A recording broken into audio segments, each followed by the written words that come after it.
Thank you, sir. May I now request you to deliver the convocation address? I request our chief guest to deliver the convocation address.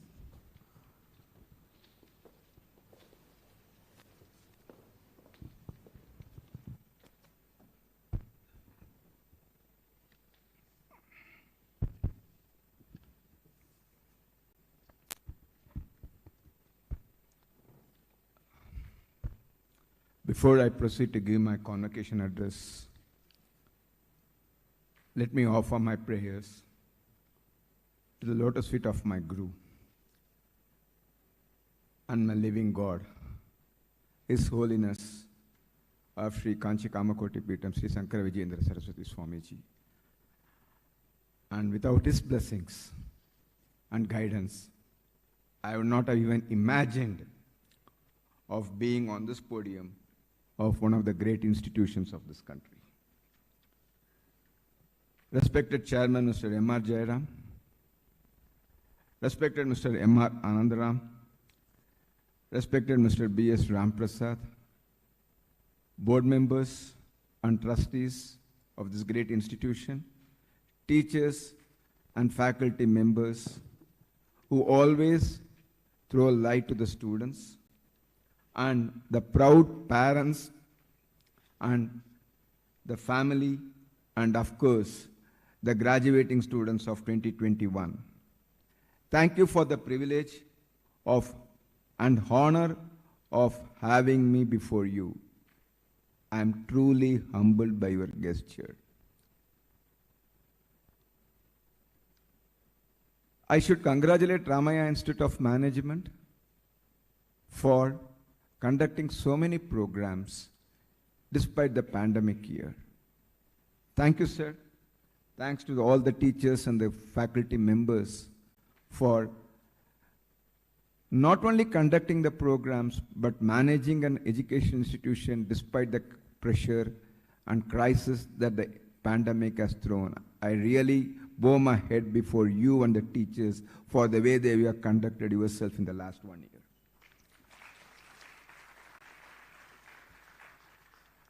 At the outset, I congratulate all the students for successfully completing your courses, MBA and other courses from this great institution.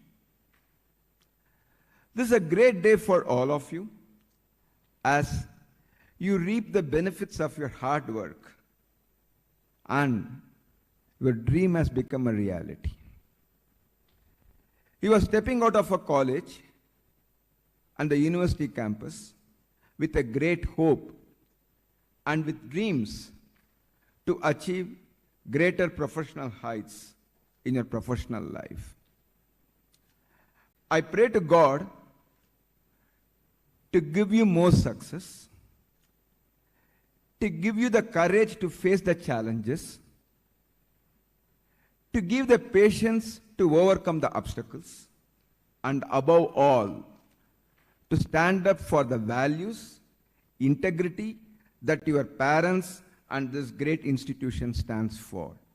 And I also pray, given that you are now uniquely privileged after graduating from this distinguished university, that perhaps puts you in the top 5% of India's population, you consciously give back to the society and people less privileged than you, big or small, in whatever manner that you seem appropriate or avenues that you choose. Life as a student of M.S. Ramaiah Institute of Technology, M.S. Ramaiah Institute, the great institution of learning. In any life, the student life is the most important one. In my humble view, as a student, you have nothing to worry, only everything to gain. The life of a student is most enjoyable life, with nothing to lose and everything to gain in the form of knowledge, values from teachers, values from parents, friendships, and above all, the joy that you rightfully get, which you enjoy day in and day out. The learnings from the student life is invaluable, as this is the foundation on which all of us construct our edifice. The value system that you acquire during these days and the hard work that you do to achieve the results should be your benchmark for the success for the rest of your life. Let me spend a few minutes on the great founder of the institution, Mr. M.S. Ramaiah. The man who did not have a formal education due to his circumstances, but went on to establish a great educational institution. The value of empowerment, simplicity, inclusiveness, and commitment that has been imbibed by all the institutions founded by him. His willingness to work with focus and patience to achieve his goal of making medical and educational facilities accessible to the society was his hallmark. In his heart, the great man had always been a deeply religious man and was actively involved in renovating the ancient shrine and the ashram of Yogi Narayana Yatindra in Kaiwada. My dear students, you should be proud of graduating from this institution established by a noble man. Not only you are graduating from this institution with a degree, but more importantly, with the values and principles that the great man stood for. Remember every day the words of Mr. M.S. Ramaiah, the founder of your institution. What we have done for ourselves alone dies with us. What we have done for others and the world remains and is immortal. Having graduated from an institution like Mr. M.S. Ramaiah Institute, we have earned not only academic knowledge, but the knowledge of values, ethics, which you should practice lifelong. You are all students. You are coming from a student life to a different life. I just wanted to step back to my student life. Not that I'm not a student. I'm always a student ever since my life, till my last, because student life is always a learning and I always continue to learn. I always strive to learn something. Let me step back to my student life. When I graduated, I did not wear this robe, very honestly. And those days, from a college, we did not have the ceremonies. And we used to, on the last day, we just used to have some lunch or a breakfast with my fellow students and the lecturers, and then we'll give a parting life. We never had this ceremony of wearing robes. And the first time I attended the graduation ceremony was when my son graduated 2 years back in the Duke University, where me and my wife went all the way to US. And I was so proud as a parent that when my son's name was said on the podium, I was so proud as a father. And that's the way every father and every parent will be proud of you today for having graduated today. And second occasion, thanks to the institution, where I am before you as a chief guest and giving a convocation address. I came back from a very humble middle class family. I finished graduation in 1985. My father was a simple government servant. He retired in 1985. I pursued my chartered accountancy course. I passed out both intermediate and final by God's grace in the first attempts those days. I got my results on January 14, 1989. I passed CA final. On February 15, 1989, I was about to take my first employment. Unfortunately, February 14, 1989 morning, I lost my father. And my employment opportunity got deferred. Of course, I took the employment. That's a different story. But what stood out to me is that the person who encouraged me, stood with me, supported me, and was responsible for my success, I lost him and I needed him more. His passing was a traumatic shock for me. Everybody who is born in this world has to die at some point of time. That's a philosophy. But losing a person at a time when you needed him most was a traumatic shock for me. And even today, whenever I do any good things or achieve something in my life, I remember him as His words of advice are a mantra for my success in my professional and personal life. In my life, I remember his words always as his words and the teachings that what has made me what I am today. I become a permanent creditor for my father because he did everything for me, and when I wanted to do something for him, he left me. The setback of losing my father when I needed him most made me more stronger, made me to work hard and to put best efforts in anything that I do for in my journey. After a couple of months, I joined a leading corporate at Chennai and began my career in taxation. Though I had a good subject knowledge, I lacked communication skills, both written and oral. I never imagined in 1989 that I would be addressing the students community, giving a convocation address, because my language skill of oral skills was pretty bad. I never imagined in my life that I would write books after books, write thesis after thesis, because my communication skill was in writing was very bad. But what made me different was absolutely the follow of my father's advice.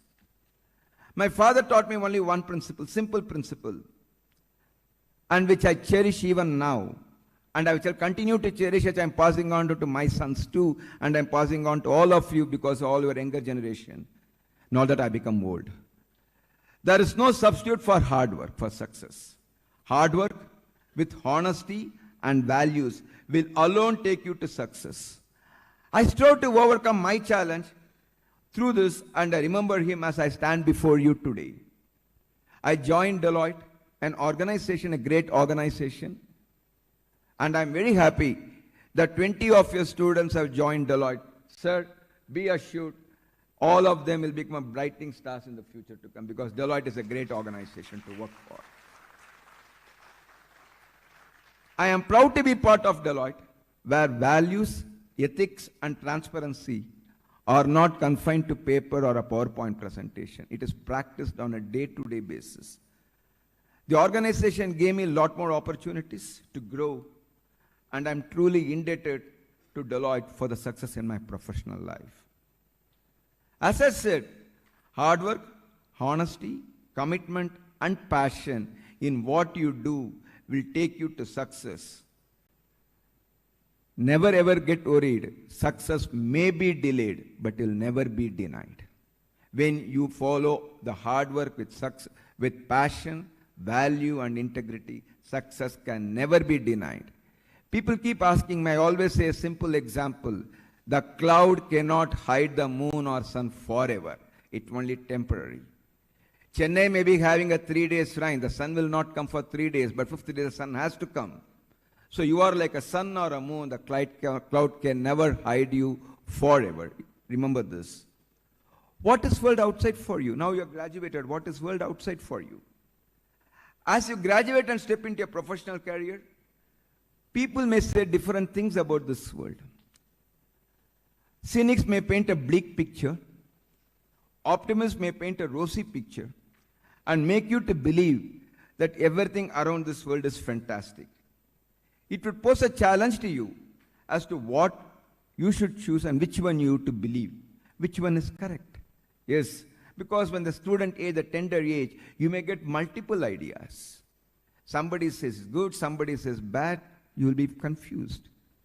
In my view, the world outside is one for you to experience, learn, succeed, fail, contribute, and live to the fullest. This world belongs to you, and you are the painter of this world.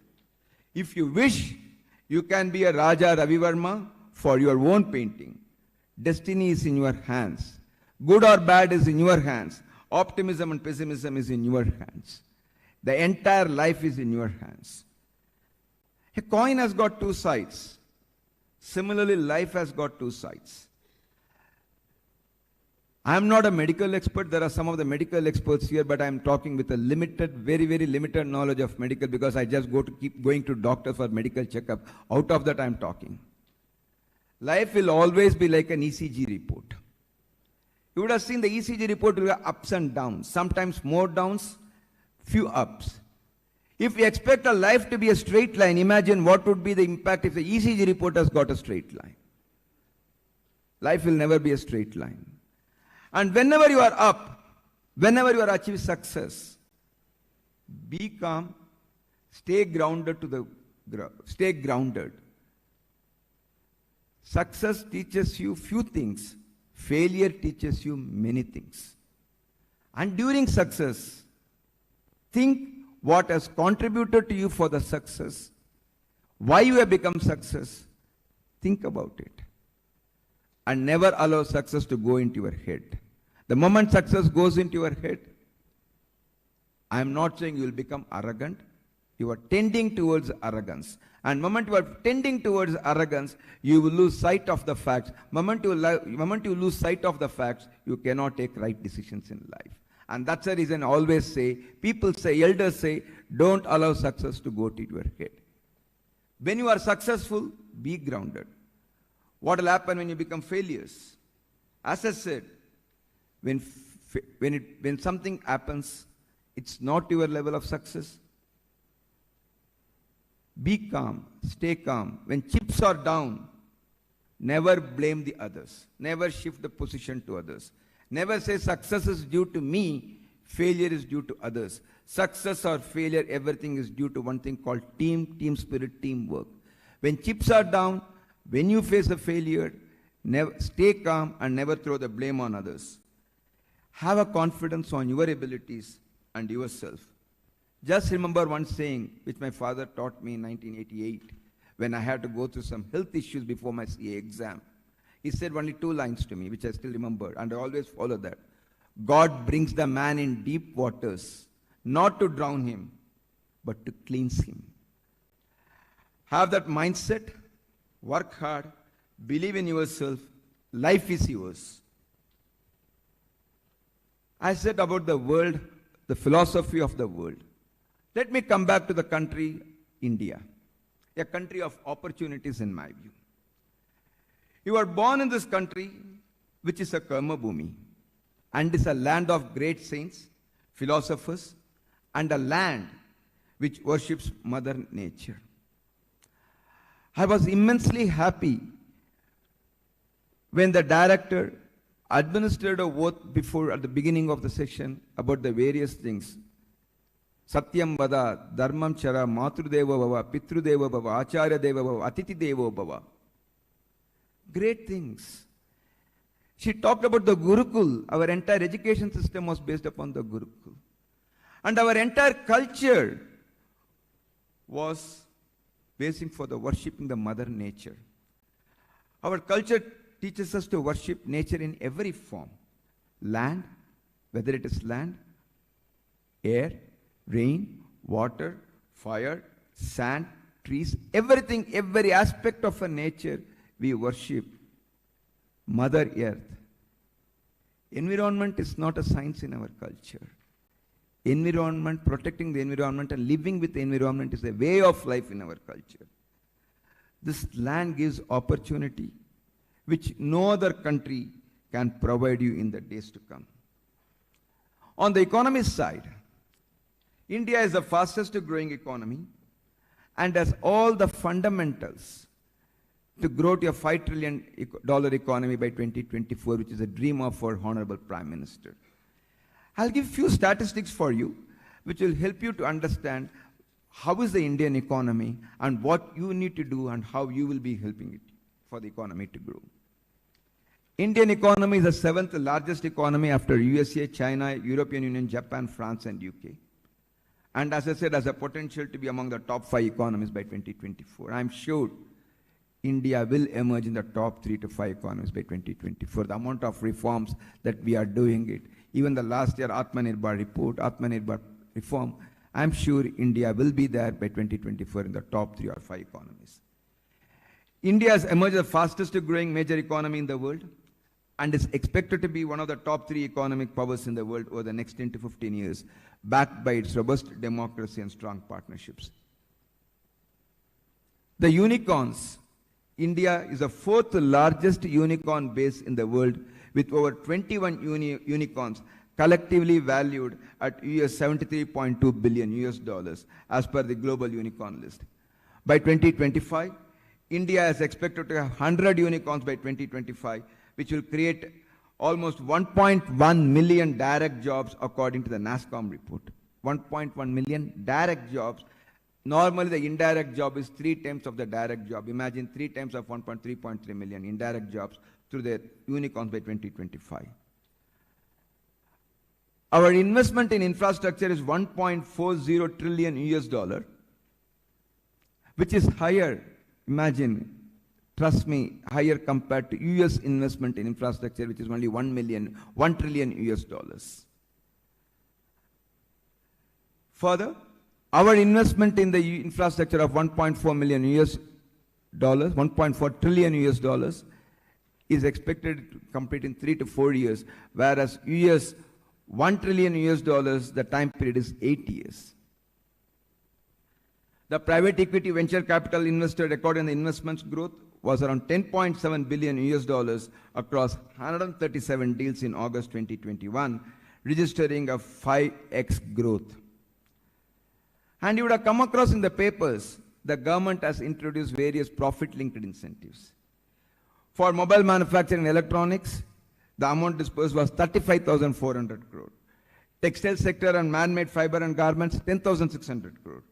Advanced chemical cell batteries, 18,000 crore. White goods and LED lights, 6,200 crore. Pharma sector, both drugs and equipment, 6,200 crore. And many more PLIs are awaited. As I said, India is a land of opportunities in technology, startups, e-commerce, and healthcare. And you would have read in the press, our COVID vaccination is 100 crore in the last few years, in the last 1 year. Nobody predicted that India would do 100 crore vaccination, out of which today morning I read the health minister's statement, 38% of Indian population is double vaccination and 72% is single vaccination. Nobody thought that India as a country will do 100 crore vaccination. We should be proud of what we are and where we are going. And you are graduating at this unique time when a country is a cusp of exponential growth with a plenty of opportunities across many diverse areas. The world outside is infinite, and it is up to you to grab and seize the opportunity for a successful journey in a professional life. I talked about myself, I talked about the world, I talked about the India. Now you are all our management graduates. During the studying, when you're doing a management graduation, you are graduating from this university, having learned a lot on management skills. And when you graduate and then when you go into the life, you need to put what you have learned to the practice. And the acid test is the application of what you have learned to the practice and achieving results. Let me give you a few concepts which I learned it from my guru, the living God, which I explained at the beginning, which I'm trying to put in practice. When you talk about a management, what you learned out of Peter Drucker or Henry Cole is different, and what you practice is going to be different. There's a little bit of a difference between the theory and practice, and there is always something you need a bridge to connect the theory and practice, and that is what I'm just going to put the few fundamental concepts to you. And these concepts are very, very important when you want to lead a success, when you want to become a successful in your professional life. Few concepts. First, preserve your identity and respect others' identity. Develop yourself like others or better than others instead of shifting to others. Duty, devotion, knowledge, and wisdom, if all combined, creates a good society which is the backbone of our growth. Development does not mean destruction of old or existing structure and creating a new structure in its place. Development means preserving the old structure and preserving the existing structure and creating a new structure. Dvesham, hatred, jealous, and laziness are the three ills plaguing the development. Love, competitive spirit, and hard work are the only tools of development.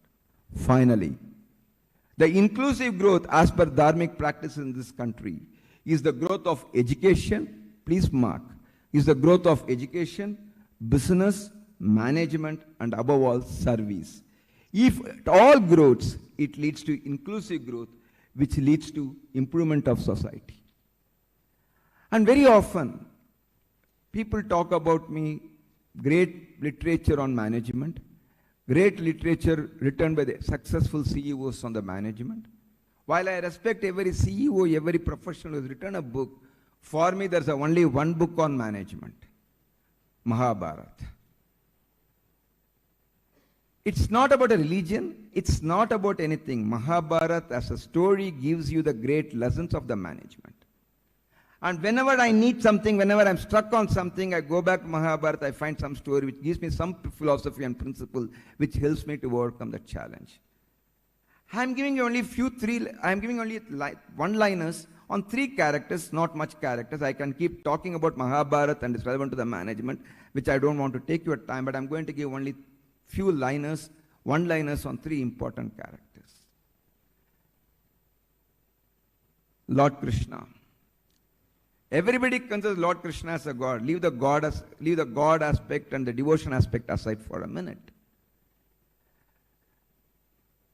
The person who demonstrated that leadership is not title. To be successful as a leader, one does not need a title. Who demonstrated that leadership is not authority. Leadership is a responsibility. Demonstrated that strategy and execution of the strategy is key for success. Just go back to the war. What is the Lord Krishna's role? He was a charioteer for Arjun. He is not a leader for this side or he's not a leader for the other side, but he is the man who ran everything and everybody looked at him. That's the reason I said leadership is not a title. It is not an authority. It is a responsibility. Arjun, choose a right leader for your success and follow the leader instructions to the core for the success. You may be disagreeing with a leader. When you grow up, when you come for a discussion with your leader, you may disagree with your leader, you argue with your leader.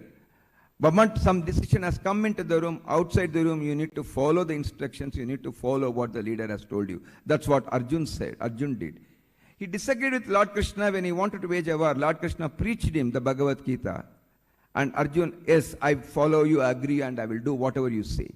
And that is a confidence that you should have on your leader when you start your career in life. Never ever disobey the leader outside.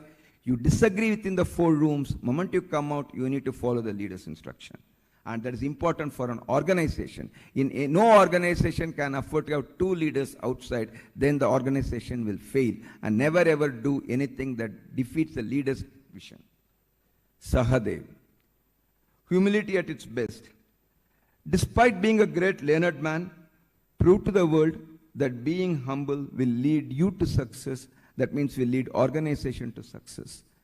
You may be knowing better than your leader at some point of times in your organization when you grow up. You may be knowing better than your PS at some point of time. But what you need to have is humility in learning so that your humility will bring the humility to the team, and that humility to the team will make organization a more success. Karna. Despite having a multiple strengths and skill sets, he failed to achieve his goal only because of being in a wrong company and wrong friends. He proved with a perfect foil, you are known by the company you keep. And very, very important for you when you grow up. When you grow up in your life, there will be multiple temptations for you. Multiple temptations will come through multiple sources. Resist the temptation. Look at your goals. Look at the vision. Look behind the values, what your parents and what the institution taught for you. You will always be in a good company, because the good company is one that takes you to the greater heights. And Why I am bringing Mahabharat? The concept of Indian management and the Indian culture and the Indian traditions is more important and is a need of an hour. And it is very much relevant to the Indian business cycles, as in my view, 85% of the Indian business are family-run business and family-managed businesses. Though there's of late, I've seen a significant improvement by segregating the shareholder ownership and the management and the corporate ownership and the shareholder ownership. 85% of our Indian business runs on Indian family principles. I'll just give only one statistic before I go there. Have you come across anybody going to Germany and Japan for pursuing MBA? People go to US and UK. Has anybody gone to Germany and Japan? But they are the most successful advanced economies in this world. Why? They follow the family management principles, which that country has got a rich culture and tradition, and that's the reason Germany and Japan are one of the top management institutes. And it is time for all the management gurus, students, and organizations to refocus on the Indian management principles and Indian management traditions, and the skills and practices which is based on the words in my guru, the inclusive growth, that is the growth of education, business, management, and service. If all these things grows, it leads to inclusive growth, which leads to improvement of the society.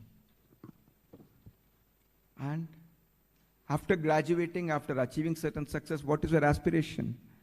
You aspire to be a leader, right? You aspire to be a leader. Everyone should aspire to be a leader. What is a leader? A leader does not mean a CEO or a director of an organization or a company, but leader in your own thoughts, by which you can influence people around you for a positive growth and development of the society. A successful leader, in my view, is one who demonstrates his abilities to influence and inspire people around him. In the words of my guru, develop desire for good thoughts, good actions, and good deeds. My 5 principles to be a successful leader: continue to learn, make learning a part of your life, and never be content with what you have learned. Have a perennial thirst for knowledge, determination, and will to succeed. Win by arguments with your team and people instead of choosing yes men around you. Never ever choose yes men around you. Win people with your arguments. Walk the talk. Last, have a right model. Have a right role model. Nobody, in my view, is a born leader, but everybody is born with the opportunity to become a leader. We need to have a right attitude, develop ourselves with the right skills to be a successful leader in any area that we choose. And always success comes with an added responsibility in a country like India, where we need to contribute to the society and you need to contribute to the country for its growth. It's not only your growth is important, we also need to think about our country's growth. You developed a role model, and how do you learn from the role model? Art of learning from the role model. Identifying a role model is an important step. As I said, for me, my role model is my father. As he practiced art of simplicity, constant learning, be it in politics, music, language, or literature, and passionately driven by the values. I just want to place a small story of Sri Aurobindo. I don't know, some of you might have read in the books. Aurobindo, after the political struggle, he came down to Pondicherry. He became a spiritual leader. He was looking for somebody from whom he get inspiration. He met many people, but he did not get inspiration. And one day he was sitting under the tree, and there is a Tamil called Kullachami. Kullachami means in literal it is a short man. Short man came before Aurobindo, and Aurobindo was having a cup of tea. Of course, in the first instance, the tumbler did not have it was only an empty tumbler. The Kullachami came and he took the tumbler and he turned upside down and he put it and left. Aurobindo said, "He is the man from whom I learned."